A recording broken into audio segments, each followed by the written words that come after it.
Hello, everybody, and welcome to the Sporting Journey. Hope everybody's doing well. Rory Jennings has tipped West Ham United to get relegated in the 2025-2026 campaign. Do you agree? Let's see what he says. He says it on Talk Sport. He's wrote an article for Talk Sport, and he says who will be relegated for the past two consecutive seasons. The three promoted teams were instantly sent straight back down to the Championship. Does Jennings believe that that will be the case for a third straight campaign? Well, not exactly. In fact, he's made a sensational claim. West Ham will finish in the bottom three, as he has little faith in Graham Potter to deliver results. Um, I've never, I've never known a manager who is so not befitting to the club. Jennings said. West Ham United are a proud club and rich history with a chip on their shoulder and have a very passionate and vocal fan base. None of that chimes with the man that Graham Potter is. Nothing about West Ham United sits comfortably with Graham Potter at the helm. Whilst he is there, I think they are a genuine relegation candidates. So that's what he says. He's also tipped Sunderland to go down as well. Um, so, do you agree with that, everybody? Do you agree with that story? Because at this moment in time, I'll be really honest with you guys, I really do. You know, they're still banning that drum that you've got to sell before you can buy. You're only going to get 75% of this Kadu sale, what's going to go directly back into transfer fund. It's a mess at West Ham. It really is. It's a mess, and you know it's it's painful to say. It really is painful to say. But on the topic of do I agree with what Rory Jennings saying about him getting relegated at this moment in time? I have to agree. I have to agree with him. I just don't see any positive for West Ham. I mean, Casper Ankerman, ex Leeds and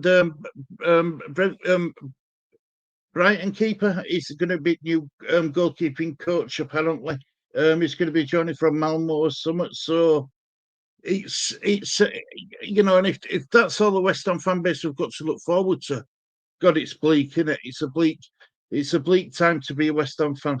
Um, I just, I just, I just, I don't know what to say about it because the West Ham fans are fantastic. They really are. Do you know what I mean? They aren't glory supporters. They aren't glory hunters.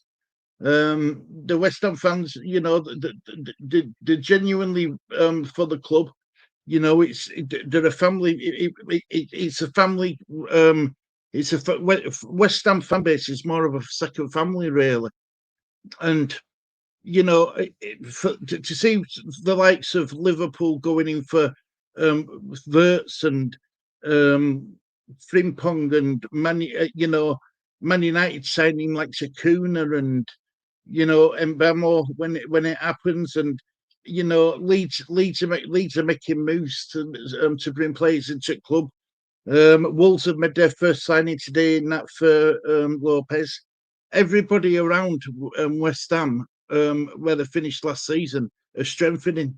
The only team who aren't strengthening are West Ham, and that's a real concern. It really is a concern, and I don't know where West Ham go from here. I really do. I mean, you'd like to think, wouldn't you, everything's happening behind the scenes and stuff like that, but stories are breaking all the time from the top, club, from the top, about only so spending so much money and having it sell before you buy and stuff. These stories are coming from the club itself, so it's it, there's no strategy at all, is there? There's no strategy at all. There's no point even talking about players to link to because they haven't sold anyone yet. Do you know what I mean? And the Murphy Guard situation, I don't think that's going to be positive for West Ham. I think that's a bit of a blow that that might not be happening. He might be a West Ham player come start at season if nobody wants to buy him. You've got Kudos, but there's nobody's starting to bid him all for Kudos. You might have to sell him at next. Never mind your £85 million release clause. You'd be looking to get 50 to 60 million pound, and that could be a push because at this moment in time, there's only Chelsea who've shown any interest in him, and that wasn't even a bid. That were for players. So it's a total mess what's happening at West Ham. Look, I don't think Graham Potter's the right man for West Ham. I really don't. But I do feel sorry for him. I do feel sorry for him. I think he's going to be going into a pre-season friendly with any if any new signings. It's sad. It's so sad to see because a lot of clubs as well are willing to wait for. They'll be willing to wait to put a bid in for Kudos at last minute because they already know that they already know that he's got Premier League experience. They know what you're going to get with him, so they're in no rush to bring him in, are they? Really, they know how he's going to how he'd fit into their system. So yeah, it's I don't. There's nothing to be positive about. Is there nothing to be positive about at all? The club have really, really messed up with this. You've got an owner, you've got a manager who needs to bring in new players because he clearly can't coach the players he's got. You've got a new sporting director, a new if you like, a technical sporting director, if you like, in Macaulay, who's never done that sort of job before, but he's got no budget to work with. It's mad. It's mad, and this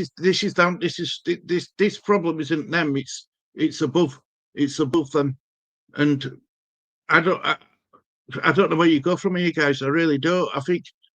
I mean, I could talk about West Ham for a month, but it's it's it's sad to see them where they've gone from Europa Conference League winners to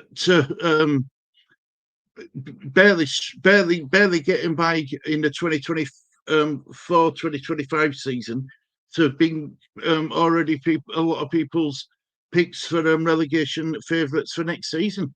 It's mad what's happened to West Ham in such a short space of time, and I don't know if it can get any better. I really don't, and time will tell. But I know it's only the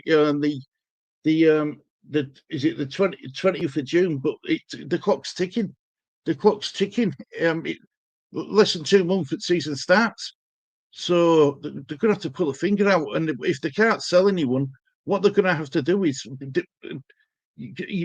put their hands deep in the pockets and give Macaulay a budget, and spend the Kudos money in advance.